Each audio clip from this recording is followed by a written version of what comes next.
ఈ వీడియోలో సిఎస్సి సైట్లో టీచర్స్ యొక్క క్యాడర్ స్ట్రెంత్ను ఏ విధంగా అప్డేట్ చేయాలని చూద్దాం. దీనికి సంబంధించి ముందుగా మనం సిఎస్సి సైట్ ఓపెన్ చేయాలి. csc.ap.gov.in ఈ సైట్ ఓపెన్ చేసిన తర్వాత ఇక్కడ మనకి లాగిన్ అని ఉంటుంది. ఈ లాగిన్ మీద క్లిక్ చేయాలి. ఇక్కడ ఈ సిఎస్సి సైట్లో క్యాడర్ స్ట్రెంత్ అప్డేట్ చేయడానికి మనకి హై స్కూల్స్కి అదేవిధంగా ఎంయూ గారి యొక్క లాగిన్లో ఈ రెండు లాగిన్స్లో మాత్రమే మనకి ఆప్షన్ ఉంటుంది క్యాడర్ స్ట్రెంత్ అప్డేట్ చేయడానికి. ఇంకా ప్రైమరీ స్కూల్స్ లాగిన్లో ఈ క్యాడర్ స్ట్రెంత్ని మార్చడానికి ఎలాంటి ఆప్షన్ అనేది ఉండదు. కాబట్టి క్యాడర్ స్ట్రెంత్ అంటే ఈ క్యాడర్ స్ట్రెంత్ అనేది మనం ఎప్పుడు మారుస్తామంటే ప్రమోషన్స్ జరిగినప్పుడు కానీ, లేదంటే ట్రాన్స్ఫర్స్ జరిగినప్పుడు కానీ, లేదంటే రిటైర్మెంట్స్ జరిగినప్పుడు కానీ ఈ క్యాడర్ స్ట్రెంత్ని అప్డేట్ చేయాలి. అది ఎందుకంటే ప్రమోషన్ జరిగినప్పుడు ఒక పాఠశాల నుంచి ఇంకొక పాఠశాలకి టీచర్స్ వెళ్ళటం జరుగుతుంది. కాబట్టి అప్పుడు పాత పాఠశాలలో ఆ టీచర్ యొక్క పేరుని తొలగించాలి.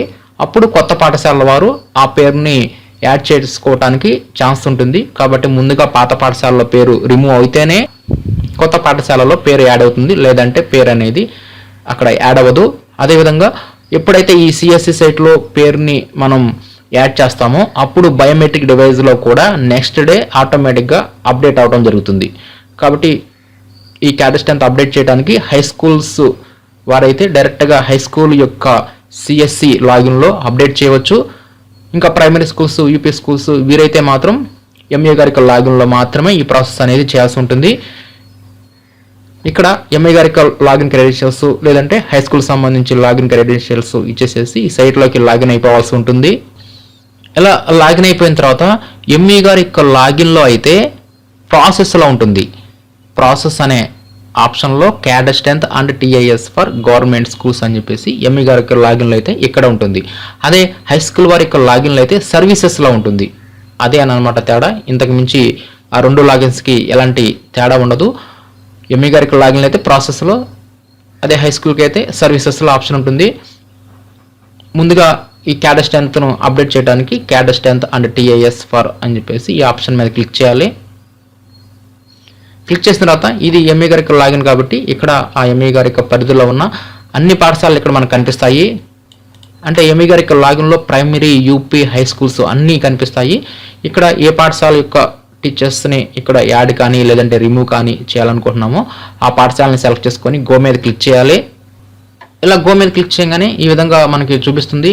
ఇక్కడ ముందుగా పాత పాఠశాలలో పేరు తొలగించాలి కాబట్టి కిందకు వచ్చేస్తే ఆ పాఠశాలను సెలెక్ట్ చేసుకున్న తర్వాత ఇక్కడ యాక్షన్ కింద డిలీట్ అని ఇక్కడ ఒక ఆప్షన్ ఉంటుంది. ఈ డిలీట్ మీద క్లిక్ చేస్తే ఎస్ ఆర్ నో అడుగుతుంది. అప్పుడు ఎస్ మీద క్లిక్ చేస్తే మనకి ఈ పాఠశాలలో ఈ టీచర్ యొక్క పేరు అనేది తొలగించడం జరుగుతుంది. అదేవిధంగా బయోమెట్రిక్ డివైజ్లో కూడా ఆటోమేటిక్గా నెక్స్ట్ డే డిలీట్ అయిపోతుంది. ఈ విధంగా డిలీట్ చేసిన తర్వాత మరలా ఇప్పుడు కొత్త పాఠశాలలోకి సేమ్ ఇదే ప్రాసెస్లోకి ఆ కొత్త ఎంఈఓ గారు కానీ లేదంటే హై స్కూల్ వారు కానీ లాగిన్ అయిపోయి ఆ కొత్త పాఠశాలలో ఇక్కడ యాడ్ టీచర్లోకి వెళ్ళిపోవాలి.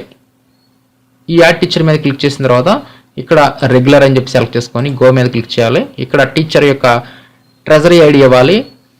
నెక్స్ట్ డిజిగ్నేషన్ సెలెక్ట్ చేసుకుంటారు. నెక్స్ట్ మీడియం అంటే ఆ టీచర్ పేరుని తెలుగు మీడియం క్యాడర్ స్ట్రెంత్లో జాయిన్ చేయాలి లేదంటే ఇంగ్లీష్ మీడియం క్యాడర్ స్ట్రెంత్లో జాయిన్ చేయాలనేది ఇక్కడ మనం సెలెక్ట్ చేసుకొని సబ్మిట్ మీద క్లిక్ చేస్తే ఆ పాఠశాలలో ఆ టీచర్ పేరు అనేది యాడ్ అవడం జరుగుతుంది.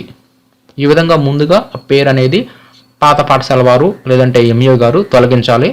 తర్వాత కొత్త పాఠశాల వారు కానీ లేదంటే ఆ మండలం యొక్క ఎంఈ గారి యొక్క లాగిన్లో పేరు అనేది యాడ్ చేసుకుంటే ఆటోమేటిక్గా బయోమెట్రిక్ డివైజ్లో కూడా నెక్స్ట్ డే పేరు తొలగించబడుతుంది. అదేవిధంగా కొత్త పాఠశాల యాడ్ చేస్తే ఆ నెక్స్ట్ డే పేరు అనేది యాడ్ అవడం జరుగుతుంది. కాబట్టి బయోమెట్రిక్ సంబంధించి కూడా ఎలాంటి ప్రాబ్లం అనేది ఉండదు.